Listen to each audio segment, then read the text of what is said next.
Assalamualaikum warahmatullahi wabarakatuh. Saya Akmal Hafiz dari kelas bahasa absen kedua. Saya Diki Agung Prasetyo dengan nomor absen 11.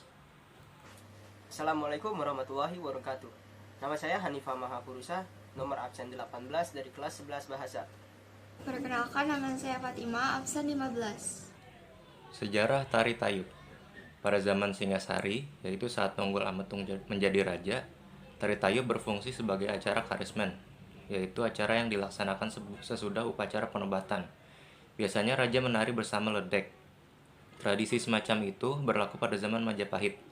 Namun pada masa kerajaan Demak, acara ini ditiadakan. Mulai berdirinya kerajaan Mataram baru, yaitu zaman Raja Sultan Agung, tayub digali dan dipakai lagi sebagai bagian tradisi jumenengan di keraton. Tradisi ini dilaksanakan secara turun-temurun sampai keraton Surakarta Hadiningrat. Para penari wanitanya disebut Dedungik Sontrang oleh Kanjeng Gusti Pangeran Aryap Adipati Mangkunegara I atau lebih populer dipanggil Pangeran Samber Nyawa. Tayub dijadikan kesenian untuk menghibur para pasukan. Fungsi tayub yang semula sebagai acara jumenengan raja bergeser menjadi tari untuk penghormatan tamu agung. Selanjutnya mengalami perkembangan yaitu berfungsi sebagai rangkaian upacara keselamatan atau syukuran bagi pejabat yang akan mengemban tugas baru. Akhir-akhir ini fungsinya cenderung ke tari pergaulan.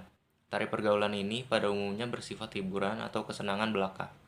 Sejak abad 20, tayub sering dilombakan sebagai tujuan pelestarian kesenian Jawa. Kesenian ini juga diminati kaum bangsawan atau kaum elit ketika menggelar hajatan. Para penari tayub yang cukup terkenal adalah Nyi Pantes, Nyi Densri, Nyi Sukarini, Nyi Menik, Nyi Kamini, Nyi Suwarni, dan Nyi Tumini. Penari-penari itu berasal dari Solo. Perkembangan masalah sosial tari tayub. Pertunjukan tayub pada awalnya merupakan area bagi masyarakat untuk menunjukkan kejayaan, kedermawanan, dan status sosial. Hal ini bisa dilihat dari ketika ada yang memberi saweran pada para seniman tayub tersebut. Seorang penyawer akan mengeluarkan banyak uang untuk bisa menari dengan penari idolanya. Seorang joget harus menguasai lagu dan tambang maupun berekspresi dengan baik serta wajah yang mendukung atau cantik. Di samping memiliki wajah yang ceria, juga memiliki perilaku yang ramah dan santun terhadap orang lain turut mendukung daya tarik seorang penari.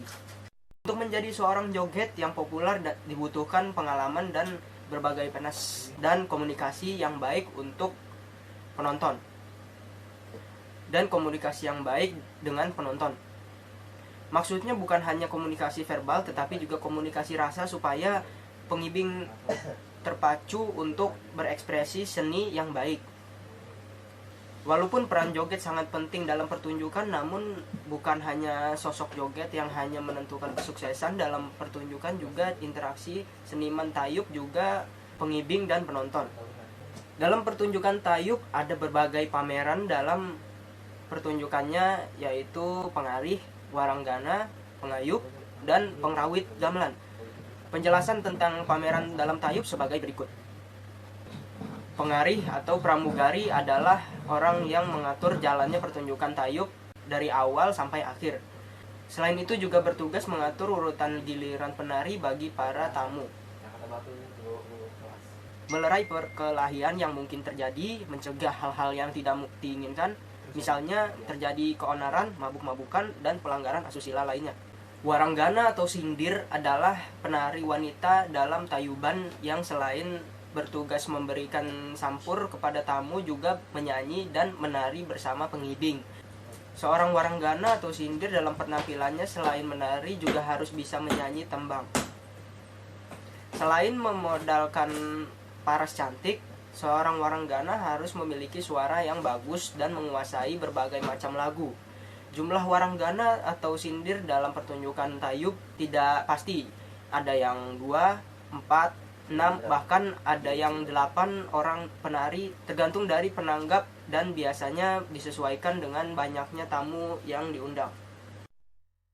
Pengayub atau pengibing adalah sebutan bagi tamu yang diberikan kehormatan untuk menari bersama waranggana dalam acara tayuban yang ditentukan oleh pengarih secara berurutan atau bergilir.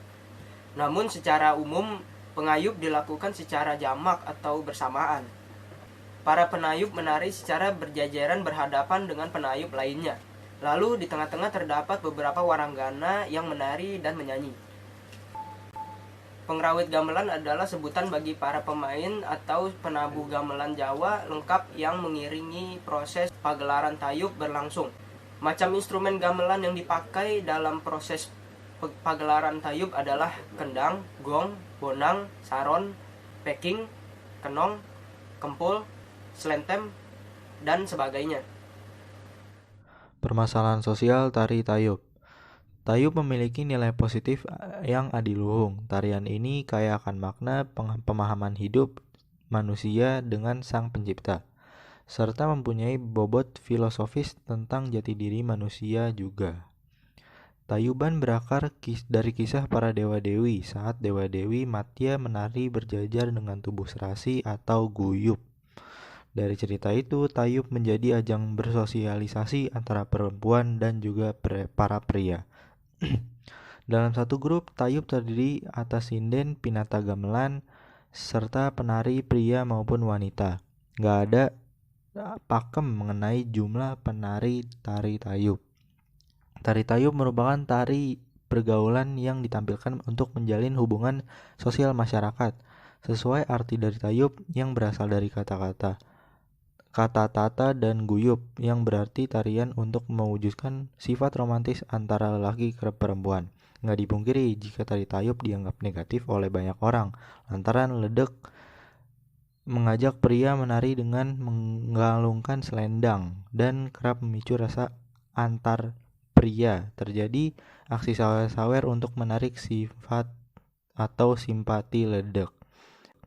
Dengan adanya 4 penari pria yang mendampingi disebut sebagai pelarih, mereka memiliki kebiasaan sebagai 4 nafsu manusia, yaitu alumah hitam, amarah merah, sufiyah kuning, dan mutmainah putih.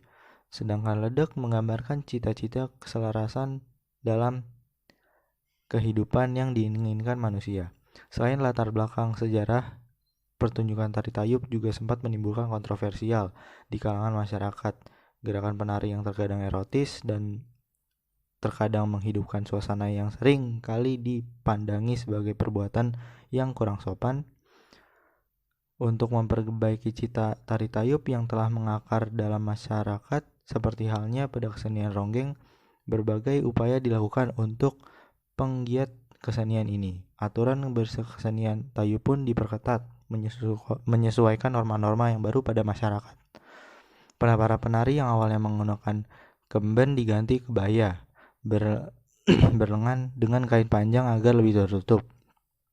Tempat pertunjukan yang awalnya membaur dengan para penonton diubah menjadi konsep panggung sehingga ada jarak antar penari dan penonton. Selain itu, keterlibatan minum beralkohol juga tidak diizinkan lagi. Permasalahan sosial tari tayub. Tak awalnya, tari tayub merupakan seni tari yang diadakan sebagai ungkapan syukur atas rezeki yang telah diberikan oleh Tuhan. Artinya, tayub diadakan dalam rangkaian tradisi upacara bersih desa di masyarakat pedesaan yang merupakan ritual kesuburan yang diharapkan dapat mempengaruhi kesuburan lahan pertanian. Tarian ini melibatkan ledek yang merupakan penari perempuan, pengibing yang merupakan penari laki-laki, juga penonton baik laki-laki maupun perempuan. Seiring berjalannya waktu, tarian ini disalahgunakan oleh oknum-oknum sehingga terjadi penyimpangan sosial. Penyimpangan sosial ini terjadi karena adanya oknum-oknum yang tidak bertanggung jawab, yang melanggar aturan-aturan juga norma-norma yang telah diberikan. Seperti contohnya, pengibing dan penonton yang meminum alkohol saat pertunjukan berlangsung. Penonton yang kerap kali melakukan sawer, adanya konflik antara pengibing di area pentas, bahkan hingga ledek yang merangkap sebagai wanita tunasusila atau istri simpanan. Perilaku-perilaku inilah yang membuat tari tayub yang awalnya sebagai tarian upacara berubah menjadi tarian yang mengandung unsur dewasa. Hingga akhirnya pada tahun 2003, pemerintah mulai melarang adanya kegiatan sawer saat pertunjukan ini berlangsung. Stereotip dan labeling terhadap tari tayub. Dalam perkembangannya, tari tayub tidak lepas dari penyimpangan-penyimpangan sosial, serta labeling yang diberikan oleh masyarakat. Perbuatan-perbuatan oknum yang tidak bertanggung jawab telah mengakibatkan munculnya stereotip negatif terhadap tari tayub dan juga pementasnya. Banyak orang kini menganggap bahwa tari tayub ini adalah contoh dari budaya tari yang penuh dengan unsur kekerasan, juga unsur penyimpangan terhadap norma-norma yang berlaku. Tarian ini memiliki label negatif karena banyak orang yang terlibat dalam pementasannya tidak mengikuti aturan atau norma yang berlaku. Seperti contohnya, masih ada pengibing atau penonton yang minum minuman alkohol sehingga menyebabkan terjadinya peristiwa yang menyimpang dari aturan. Terlebih lagi, biasanya penonton atau pengibing akan menghabiskan 5 botol dalam sekali pementasan. Stereotip negatif ini tentu saja harus dihilangkan dari pola pikir masyarakat. Namun, perilaku-perilaku menyimpang yang dilakukan oleh pementasnya pun dalam tarian ini juga harus dihentikan agar tujuan dan fungsi dari tarian ini tidak berubah menjadi sesuatu hal yang negatif.